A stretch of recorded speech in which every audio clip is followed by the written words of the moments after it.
Jmikola reporting live from the kitchen. We've got the final load of the dishwasher. I wish I took a photo of it before to see what I was left, where I said it was, walking into the room, it was like, Jeremy, you need to start the dishwasher. We're at full capacity.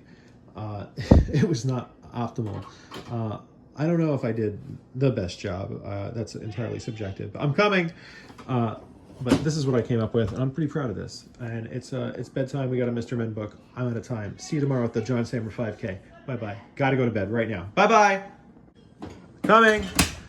It's starting. Okay. We'll be back later. Error 120. What is error 120? Okay, we're not making any headway on that error code. But this is the leftover of the broccoli here. Just some lemon zest with some extra virgin olive oil. Just on the sheet pan, just right off that Nordic Ware sheet pan, made in USA. Just delicious stuff. I had my wife try this, and I just wanted to get some honest feedback on this. And she said, save it for the veggies. So I'm trying to sell her on this olive oil with lemon zest. And I think there is something there. And maybe it's just something that you could use. Maybe if I even only make it and then just use it to quickly roast vegetables without having to zest a lemon with this. I do recommend, though, the microplane. This thing, I feel, if I did run a farmer's market stall selling this stuff, I could power the entire business off the back of these microplanes. And that is, there's something about like micro servers there. I don't know. Is that like a server farmer microblades, and we're just making lemon zest? And I just, fresh lemon zest delivered to your door on e-bike or by foot within the Hoboken borders. That would be a service I can provide. I would go through so many lemons, just so many lemons. And you kind of need lemons. So if you can make a business go and always, like if I had a business where I just sold ripe avocados and that was sustainable, and the perk of that business was like, it was good on the books, and that just meant I had amazing guacamole whenever I wanted to. This is the farmer's market guacamole. And this here is good stuff. And if I could ever get it open, because I'm trying to operate with one hand here. It's been in and out of the fridge today, and I think we're committing. We're gonna do something with it. These are the chips that they give you. And I was wrong here. I think I was joking that this was $15. I was upset with the price of the chips, really, in the Heights when we went to the market the first time. But these are good. They're $3 chips. And I thought the portion should be a little bit bigger, but they are good quality chips. But I would just like the portion of the chips to be enough of chips to get through that guacamole, and I don't think this bag was enough. I would like this to at least be, let's say, 50% larger.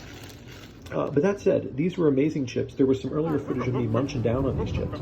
And these chips with the guacamole is just a treat. Just, I mean, that's all these guys do, is they sell guacamole and chips. And I'm not going to double dip the chip.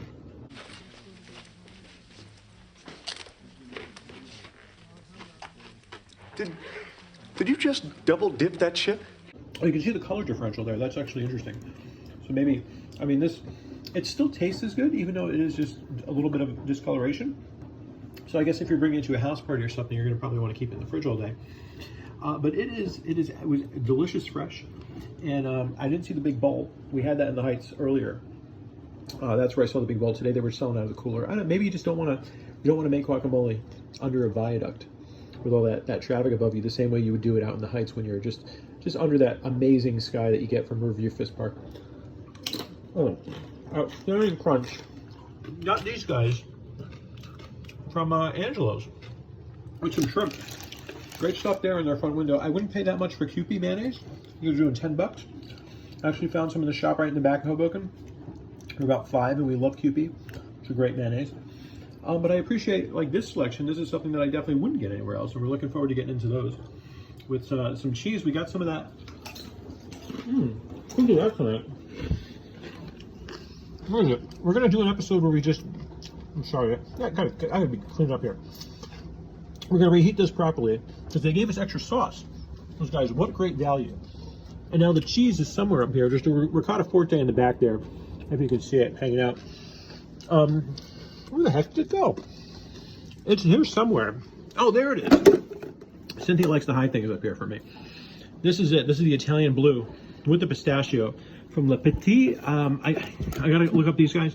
They had a great cheese selection, and we're looking forward to getting some more. But we started with that one, and we'll see where it goes. And we want to do some nice chips with it, so we're gonna try those. That'll be when it'll be. I can't tell you, but I gotta cut this off before we get here. And lastly, prices going up here.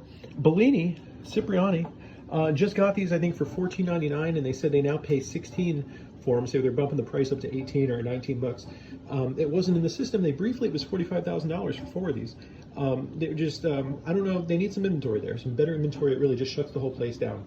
If you want to partner, I could help you guys, but you need some inventory stuff going on. That said, it's delicious, and we're going to cut this off really soon, but Cipriani Bellini, if you want it, yes, get it now before the price goes up wholesale.